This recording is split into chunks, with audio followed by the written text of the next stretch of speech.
होता है। सुरमेने मिसारण्ये गोष्ठीं चक्र मनोरमाम। एक समय की बात है, प्राणियों के हित चाहने वाले समस्त मुनियों ने परम रामायणिक नैमिषारण्य क्षेत्र में मन की प्रसन्न करने वाली सभा की।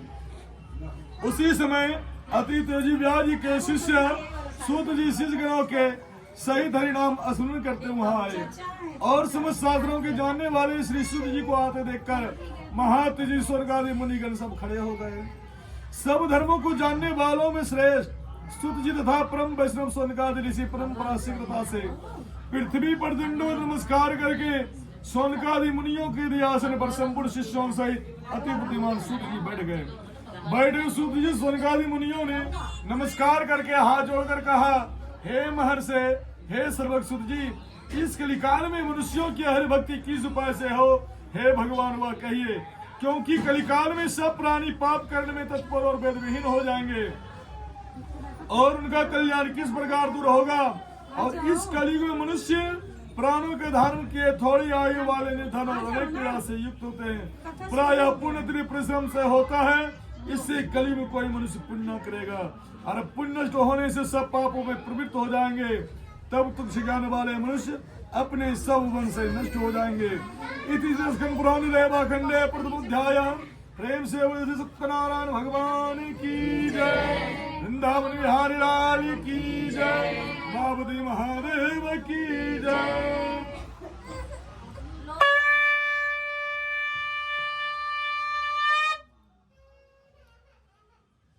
एक समय की बात है, सूत जी बोले, हे राजन, नारद जी ने समस्त प्राणियों की हित की इच्छा से अनेक लोकों में घूमते हुए नारद जी ने भूमि लोक में आ पहुंचे। यहाँ नारद जी देखे कि सब प्राणी अनेक पीड़ाओं से युक्त और अनेक योनियों में उत्पन्न होकर निज पाप कर्म से दुख पा रहे हैं। यह देखकर नारद जी अपने मन में विचार किया कि इन लोगों को दुख किस प्रकार दूर किया। ऐसा मन में विचार कर नारद जी ने विष्णु जी के पास चले गए। वहाँ जिनके पास शुक्ल वर्ण और 4 भुजाएं हैं, जिन्होंने शंख चक्र को धारण किया और बरमाला से शोभित नारायण है, उनको देखकर नारद जी स्तुति करने लगे। नारद जी बोले, हे नाथ, सब प्राणियों के युक्त होकर मन और कर्मों के वजन से सुनकर सब पापों को नष्ट हो जाता है। इस तरह तुम किस काम से आए हो, तुम्हारे मन में क्या है, हमसे जो पूछेंगे वो हम कहेंगे। नारद जी बोले, हे नाथ, मृतलोक की सब प्राणी अनेक योनियों में उत्पन्न होकर निज पाप कर्म से कलेशित हो रहे हैं। हे महाराज, जिस छोटे उपाय से उनका कलेश दूर हो वो उपाय मैं सुनना चाहता हूँ। विष्णु भगवान जी बोले, समस्त जनों पर कृपा कर, तुमने बहुत अच्छी बात पूछी है नारद, जिसके करने से मनुष्य दुखों से छूट जाता है। विशेषकर कलिकाल में इसकर बढ़कर दूसरा कोई उपाय नहीं है। वह श्री सत्यनारायण का व्रत है, जिसको विधि पूर्वक करने से इस लोक में सुख और परलोक में मोक्ष मिलता है। यह सुनकर नारद जी बोले, इस व्रत का क्या फल है और पुरुष में इस व्रत को किसने किया था और किस में यह व्रत करना चाहिए, आप हमें विस्तार पूर्वक कहिए। विष्णु भगवान जी बोले, इसके करने से दुख शोक आदि का नाश होता है, धन धान्य की वृद्धि होती है, संतान की प्राप्ति तथा सर्वत्र विजय प्राप्त होती है। इस व्रत में मनुष्य भक्ति श्रद्धा किसी भी दिन संध्या काल में श्री सत्यनारायण भगवान की पूजा करें और भाई बंधुओं तथा ब्राह्मणों के साथ धार्मिक सुबह से भोग लगावे। भोग में केले का फल लें, दूध घी गेहूं का चूर्ण सबको सावे लेकर घर में आए अथवा सावा पाद व सावा शेर के हिसाब से मिलाकर भगवान को नैवेद्य लगावे।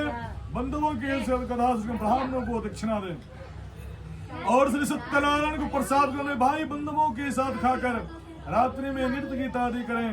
तदनंतर सब श्रोतागण श्री सत्यनारायण भगवान का ध्यान करते हुए अपने नगर को जाएं। इस प्रकार व्रत करने से वह वांछित फल मिलता है। विशेषकर इस कलिकाल में पृथ्वी पर इससे बढ़कर दूसरा कोई उपाय नहीं है। हे नारद, जिन्होंने इस व्रत को पहले कहा उनकी कथा सुनो। काशीपुरी में निर्धन सदानंद नाम का एक ब्राह्मण रहता था। वह भूखा प्यासा दुखी नित्य पृथ्वी पर भिक्षा मांगने घूमता था। ब्राह्मणों प्रेमी भगवान नारायण दुखी ब्राह्मणों को लेकर जिसको भगवान जी बूढ़े ब्राह्मण का रूप धारण करके आदर से पूछा, हे विप्र देवता, किस कारण पृथ्वी नित्य घुमा करते हैं, यह हमारी सुनने की इच्छा है। यदि आपकी इच्छा हो तो हमें कहिए।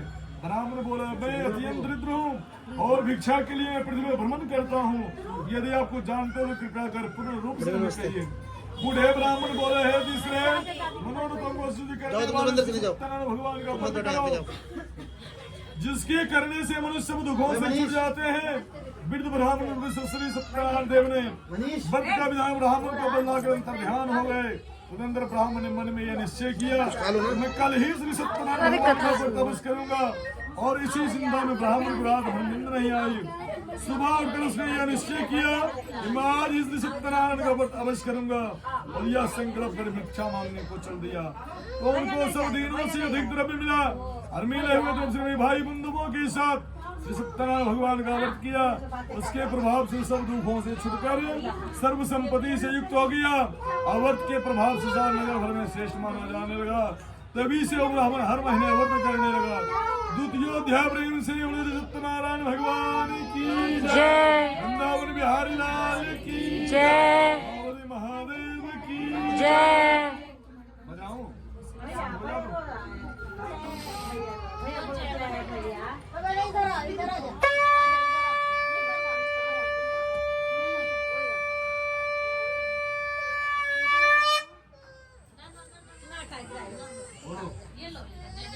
कहा था वैसे तुमसे मैंने कहा, और जो दूसरी बात हुआ पूछो।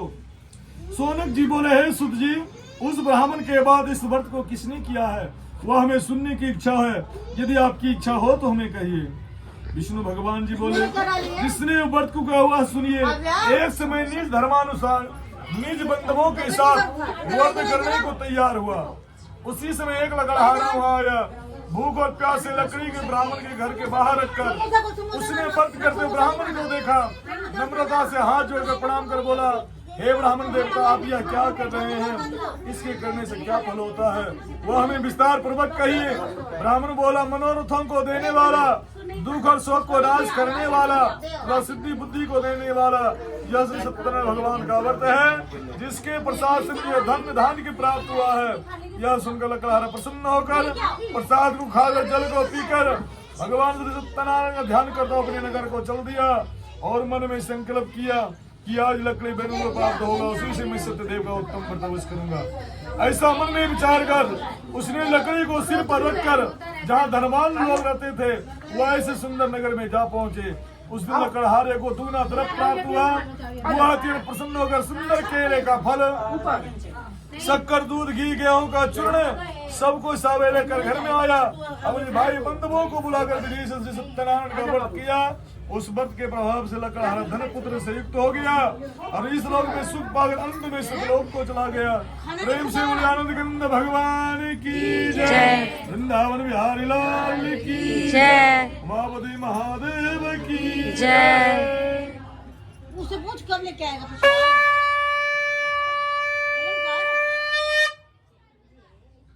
एक समय की बात है, सुत जी बोले, हे राजन, राजा में श्रेष्ठ उल्का मुख नाम का एक बुद्धिमान राजा राज्य करता था। वह सदैव देव मंदिर में जाया करता था और ब्राह्मणों को नित्य धन देकर संतुष्ट किया करता था। उसकी कनु वाली प्रमुख पत्नी थी। वह अपनी स्त्री के साथ भद्रशिला नदी के तट पर श्री सत्यदेव का व्रत करता था। उसी समय वहां एक बनिया आया और वाणिज्य के लिए बहुधन से परिपूर्ण के नदी के किनारे वह तट पे उतर गया। वह राजा को व्रत करता हुआ देखकर नम्रता से पूछने लगा। साधु बोला, हे राजन, आप यह क्या कर रहे हैं? इसके करने से क्या फल होता है, वह हमें विस्तार पूर्वक कहिए। विष्णु भगवान जी बोले, यह अति तेजस्वी विष्णु भगवान जी का पूजन है, जो अपने बंधुओं के साथ पुत्रादि की प्राप्ति की इच्छा से किया जाता है।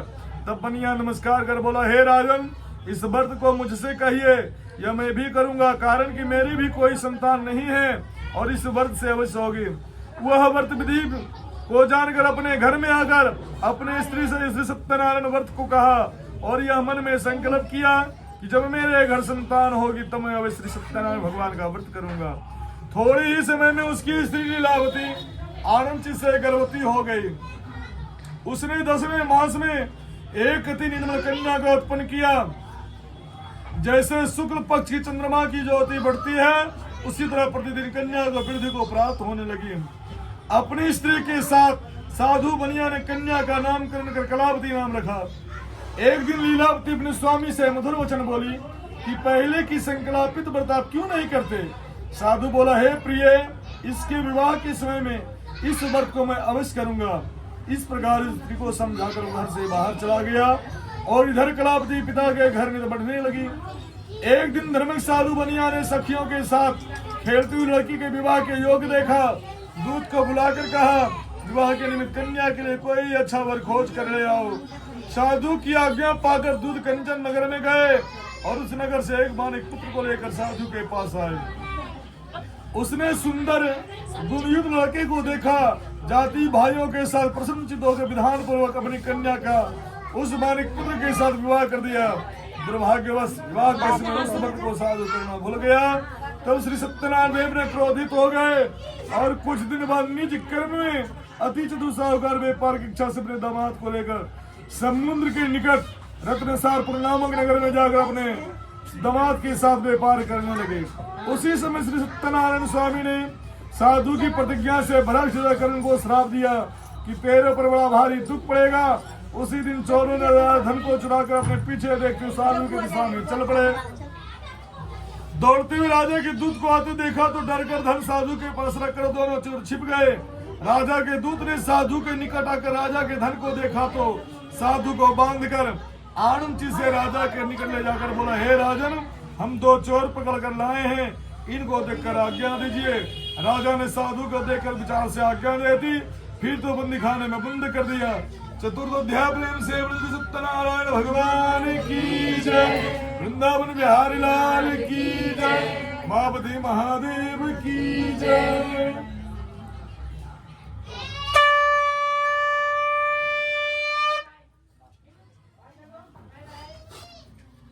एक बार की बात है, सुत जी बोले, हे राजन, सत्यदेव जी की माया से चंद्रकेतु राजा ने उन दोनों बनियों को वचन को नहीं सुना और उनका सब धन ले लिया।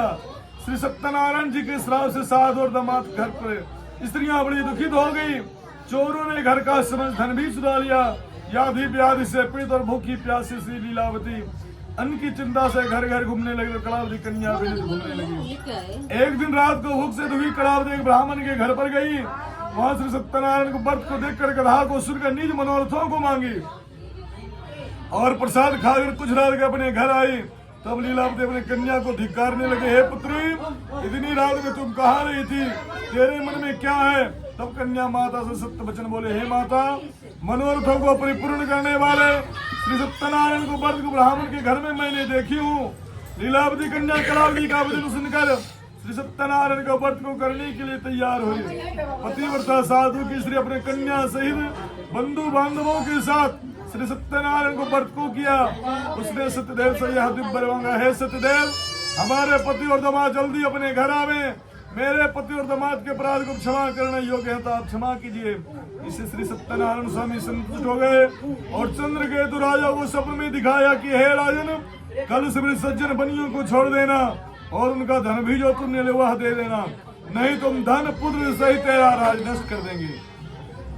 यह बात राजा से कहकर सत्यनारायण पर अंतर ध्यान हो गए। तब प्रातः काल के समय राजा ने निज जनों के साथ सभा में उपस्थित मंत्री जनों से अपना स्वप्न सुनाकर कहा, बांधे बनियों को शीघ्र छोड़ दो, ऐसा आदेश दिया।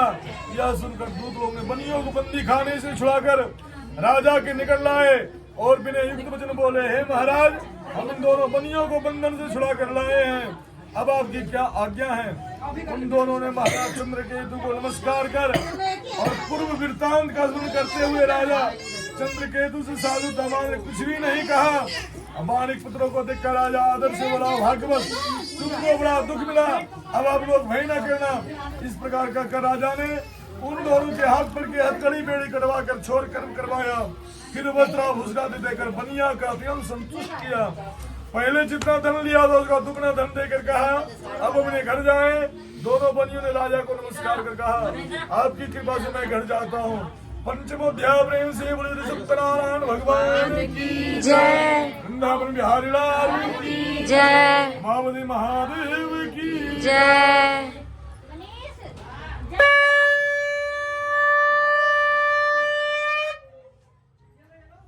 एक समय की बात है, सुत जी बोले, है राजन, साधु भगवान की मंगलाचार पूर्वक पूजा कर ब्राह्मणों को धन देकर निज नगर को चल दिया।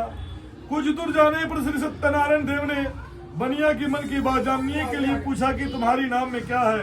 महाजन बनिया हंसता हुआ बोलता है, दंडनी, या आप क्यों पूछते हो क्या धन लेने की इच्छा है? मेरी नाम में बेल और पत्ते हैं।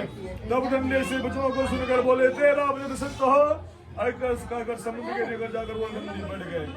दंडी को चले जाने पर नित्य क्रिया कर नाव को ऊपर उठा देकर साधु को आश्चर्य हुआ। उसने नाव में बेल और पत्ते देखा तो ही मुझसे जमीन पर गिर गया। असमर्थ होने प्रति चिंता करने लगा। साधु से दमाद बोला कि व्यर्थ शोक करते हैं, उन्हीं दंडी महाराज का श्राप दिए हुए सभी कुछ न कर सकते। इसमें कोई संशय नहीं है, इसीलिए उन्हीं के शरण में चले, क्योंकि मनोरथ उन्हीं से सिद्ध होगा। साधु दमाद के वचन सुनकर दंडी के पास गया और दंडी को प्रणाम कर भक्ति से जयकर आज बोला, जो मैंने आपसे कहा था उस अपराध को क्षमा करिए। ऐसा कहकर नमस्कार का कुल हो गया। तब दंडी उसको रोते हुए देखकर बोले, रो मत, मेरे वचन को सुन, तुम मेरी इच्छा से फेरे रहता है और मेरी इच्छा से तुम्हें बार दुख मिला है।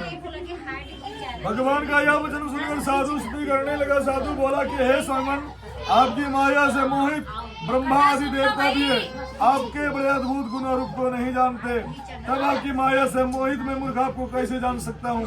अतः हमारे ऊपर प्रसन्न हो जाइए, मैं यथा विस्तार से आपका पूजन करूंगा। मैं आपके शरणागत, मुझे पहले वाला सब धन देंगे। उससे भक्ति वचन सुनकर भगवान संतुष्ट हो गए और मनोवांछित देखकर वहां सुंदर ध्यान हो गए। साधु नाम को धन से परिपूर्ण देखकर उस पर चढ़ गया। सत्यदेव की कृपा से मनोरथों को पूर्ण हुआ। यह बात अपने जनों से कहकर यथा विधि पूजन कर सत्यदेव की कृपा से बड़ा हर्षित हुआ। नाम को धन से शेष कर अपने देश को चल दिया। अपने नगर के समीप साधु अगर में दामाद से कहने लगा, हुआ हमें रत्नपुरी गांव देखो। ऐसा कहकर धन की रक्षा करने वाले दूत को वहां भेजा। वह दूत नगर में जाकर साधु की धर्मपत्नी को देखकर प्रणाम कर बोला, ग्राम के निकट दामाद सहित साहूकार बहुत से इष्ट मित्र और धन के साथ आ गए हैं। दूत के मुख से ऐसे वचन सुनकर साधु की स्त्री बड़ी हर्षित होकर सत्यदेव की पूजन कर कन्या से कहने लगी, मैं अपने पति के दर्शन को जाती हूँ, तुम भी शीघ्र व्रत समाप्त कर जल्दी आ जाना। लड़की इस प्रकार वचन सुनकर जल्दी व्रत समाप्त कर प्रसाद को भूल से न खाकर अपने पति को देखने चली गई। इससे श्री सत्यनादेव ने क्रोधित हो गए और कुछ दिन बाद नीच में व्यापार करने लगे और कन्या को दुखी देखकर डरे हुए मन से किया क्या हुआ नाव चलाने वाले भी चिंता करने लगे। तब कलावती कन्या को दुखी देखकर और कहने लगी, इसी से नाव के साथ पानी में कैसे लक्षित हो गए, न जाने किस देवता के नादर से नौका जन्म में नहीं दिख रही है। श्री सत्यदेव की महात्म्य को कौन जान सकता है। इति श्री स्कंद पुराण रेवा खंडे षष्ठमोध्याय। प्रेम से श्री सत्यनारायण भगवान की जय, वृंदावन बिहारी लाल की जय, हो गया तो पूजा कर ले, की जय। दे दे उधर।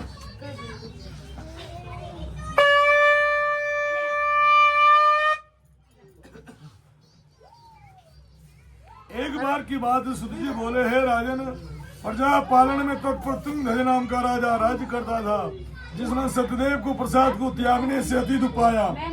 एक दिन उसने वन में जाकर मृगालय ने एक पशुओं को मारा और पीछे आकर वट वृक्ष के नीचे श्री सत्यदेव भगवान का पूजन देखा, जिसको गोप लोग बंधु बांधवों युक्त संतुष्टि से करते अहंकार से राजा वहां आ गया। हरना ही सत्यदेव को प्रणाम ही किया। जब एक गोप लोग राजा को प्रसाद देने लगे तो राजा ने प्रसाद को नहीं लिया। जब एक गोप लोग वहां प्रसाद रखकर चले आए, राजा ने प्रसाद को नादर किया। इसलिए प्रसाद को नादर करने से उस राजा ने अति दुख पाया। उस राजा के 100 पुत्र थे, वे सभी मर गए और धन धान भी नष्ट हो गया। तब राजा ने अपने मन में विचार किया कि सत्यदेव ने धन नष्ट कर दिया, इसीलिए मैं वहीं जाऊं जहाँ सत्यदेव भगवान का पूजन होता था। यह विचार कर वहां जाकर अहीरों के साथ भक्ति श्रद्धायुक्त होकर विधि से उसने सत्यदेव का पूजन किया। तब सत्यदेव के प्रसाद से धन पुत्र आदि से युक्त हुआ और इस लोक में समय सुख पाकर अंत में वैकुंठ लोक को चला गया। जो पुराण सत्यदेव व्रत को करता है और भक्ति युक्त होकर पवित्र फल देने वाली कथा को सुनता है, उसको सत्यदेव के प्रसाद से धन धान की प्राप्त होते हैं। दरिद्र धन पाते हैं, कैदी छुट जाते हैं, मर्यादा भय से छुटते हैं, इसमें कोई संशय नहीं है। इस पुण्य व्रत करने से प्राण सुख पाकर अंत में सत्यदेव लोक को जाता है। सूत जी कहते हैं, विप्रो, मैंने श्री सत्यनारायण का व्रत आप लोगों से कहा, जिसके करने से मनुष्य सब दुखों से छूट जाता है। विशेषकर सत्यदेव की पूजा कलिकाल में फल देने वाली है। इन्हीं कोई काल, कोई सत्य, कोई परमेश्वर, कोई सत्यनारायण, कोई सत्यदेव कहेंगे। शत्रुपी विष्णु सनातन कलयुग में अनेक रूप धारण कर सबको वांछित फल देने वाले होंगे। हे मुनि श्रेष्ठ, जो प्राणी इसको पढ़ता है या सुनता है, इसके संपूर्ण पाप शब्द के प्रसाद से नष्ट हो जाते हैं। इसमें कुछ भी संशय नहीं है। सप्तमो अध्याय प्रेम से सत्यनारायण भगवान की जय, वृंदावन बिहारी लाल की जय, मावली महादेव की जय, राजा रामचंद्र की जय, पवन सुत हनुमान की जय।